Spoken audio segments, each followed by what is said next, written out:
Buenas tardes, mi nombre es Santiago Vigo, yo soy el actual presidente del Comité de Valvulopatías de la Federación Argentina de Cardiología, a la cual agradezco por la invitación. Hoy vamos a hablar de anticoagulación y enfermedades valvulares. Y para hablar de este tema, me pareció conveniente hacer un poco de un recaudo histórico con respecto a la relación entre la anticoagulación y las valvulopatías, y específicamente a lo que respecta a la fiebre reumática y las prótesis valvulares. Ya desde los años 40 teníamos evidencia de que los pacientes con fiebre reumática y específicamente aquellos con estenosis valvular mitral tenían un riesgo muy elevado de tener episodios tromboembólicos, es decir, un riesgo aproximadamente 17 mayor que la población general. Eso llevó a que estos pacientes comenzaran a ser indicados con tratamiento con anticoagulación oral con antivitamina K. Por otro lado, en los años 60, con la aparición de las prótesis valvulares, también comenzaron a haber problemas en relación a la trombosis y a la muerte que producen estas prótesis, con lo cual eh, comienzan los primeros estudios que se realizan con antiagregantes plaquetarios y también con anticoagulantes, siendo en definitiva la warfarina la indicación para estos pacientes que llevaban prótesis valvulares.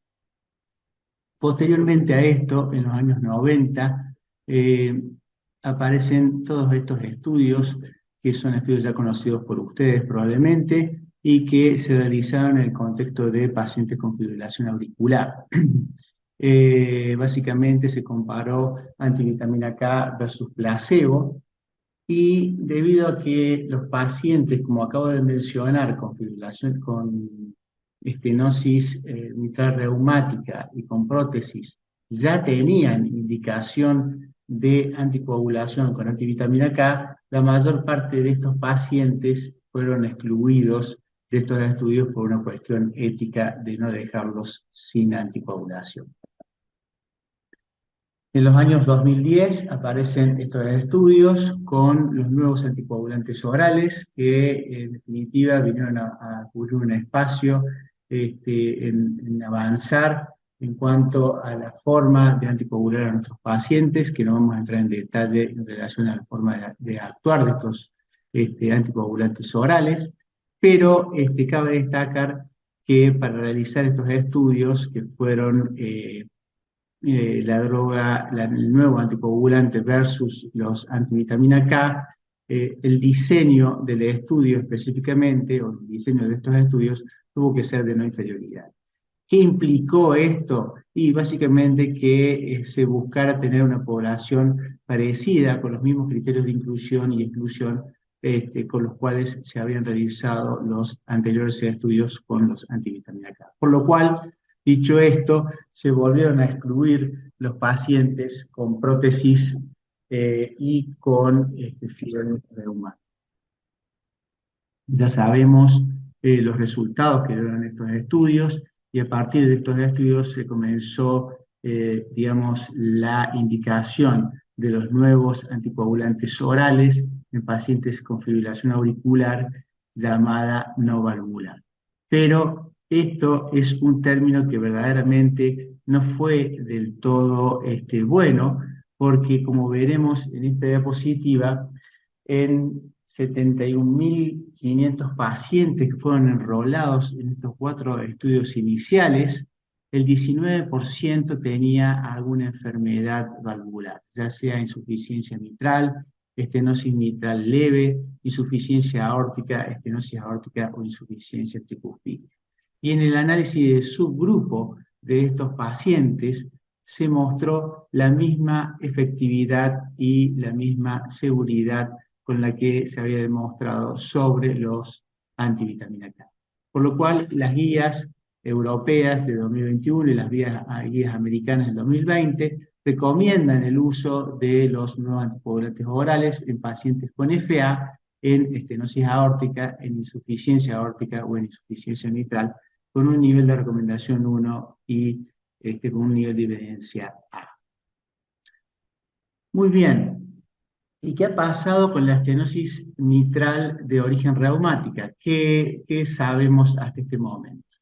Este año apareció el estudio, o fue publicado el estudio Invictus, que comparó el rivaroxaban 20 miligramos versus antivitamina K llevado a un RIN entre 2 y 3. Incluyó 4.500 pacientes en 23 países en Asia, en África y en América Latina. 3 años de seguimiento, una edad promedio de 50 años y el 70% de los pacientes eran mujeres. Lamentablemente, este estudio no fue favorable para el rivaroxaban, ya que la mortalidad y la presencia de stroke fue mayor para este grupo. La presencia de sangrado fue similar en ambos grupos, pero la verdad que fue una decepción y no está del todo claro cuál ha sido la razón o el motivo de que ha tenido tan mala, digamos, resultados este estudio.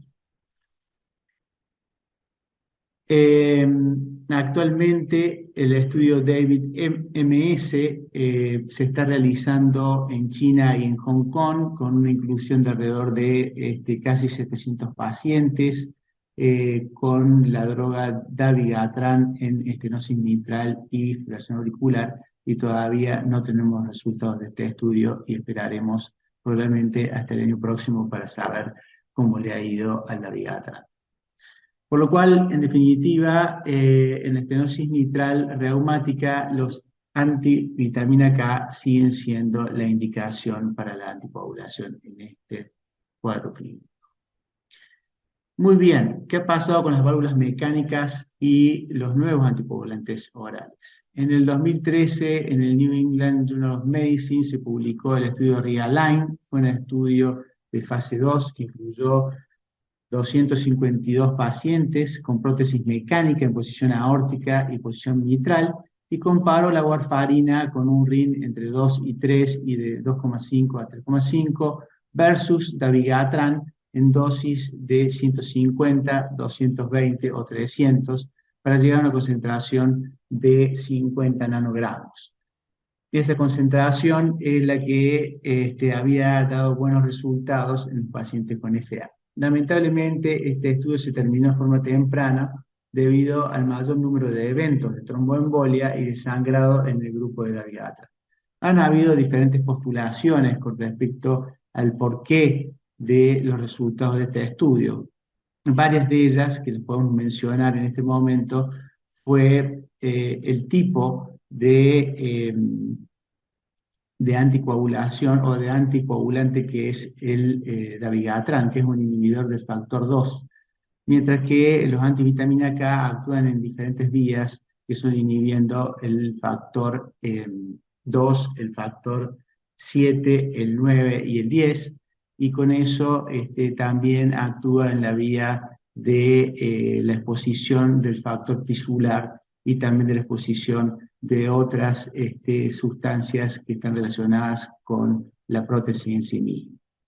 En relación a la dosis, se postuló que la dosis necesaria en realidad para que realmente fuese efectivo el dabigatran sería 4 a 5 veces mayor a la que se utilizó, pero eso hubiera llevado a un sangrado que hubiera hecho imposible la utilización de esa dosis.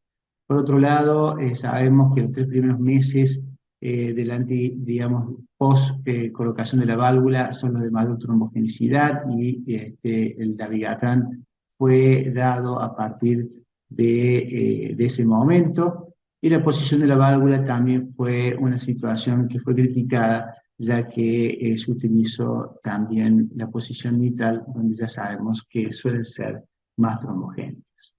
Tratando de corregir algunas cuestiones de diseño con respecto a esto, se diseñó el estudio PROACT-XA, el cual venía ya de un estudio realizado con la válvula ONX en el 2013, que se llamó PROACT, donde comparó la utilización de esta válvula en posición aórtica con un RIN menor de 1,5 a 2, más aspirina versus warfarina con un RIN de 2 a 3, y mostró que era tan efectivo el RIN más bajo y con una menor tasa de sangrado.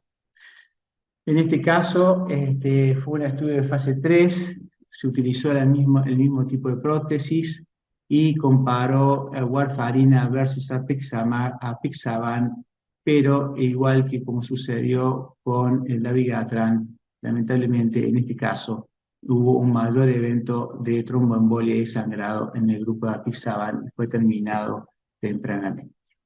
Por lo cual, en definitiva, en válvulas mecánicas todavía no tenemos un tratamiento alternativo más allá de los antivitamina K, y los NOACs no están indicados en este contexto clínico. Muy bien, ¿qué pasa con las prótesis biológicas? En relación a las prótesis biológicas tenemos mucho menos información. A nivel de la posición aórtica existen estudios randomizados pequeños de no más de 300 pacientes que han demostrado ser igualmente eficaces con algo más de sangrado en el grupo con warfarin.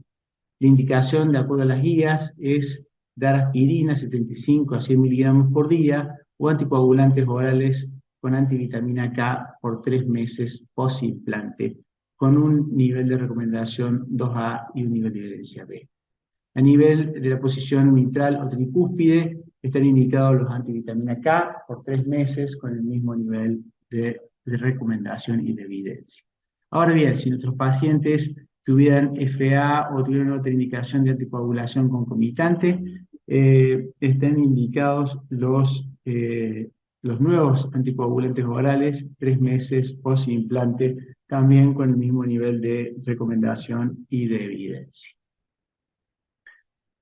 En relación al TAVI, existe un gran volumen de información actualmente y de evidencia. Sabemos que los pacientes del TAVI, a pesar de que se ha evolucionado mucho y que se ha evolucionado hacia pacientes de menor edad y con menor riesgo, la mayoría de estos pacientes son añosos, de alrededor de 80 años, y tienen factores que son tanto propensos a sangrado como a la tromboembolia. Si los dividimos de acuerdo al cuadro clínico de los pacientes con TAVI, el 70% de ellos no tienen fibrilación auricular y simplemente se coloca el TAVI en forma aislada. En estos pacientes, distintos estudios como el ARTE, el Popular TAVI, con la cohorte A, y el estudio Atlantis en el segundo estrato, han demostrado que la simple antiagregación con aspirina es mejor en términos de eficacia. En realidad tienen la misma eficacia, pero en términos de seguridad, es decir, que el sangrado es mejor que la doble antiagregación.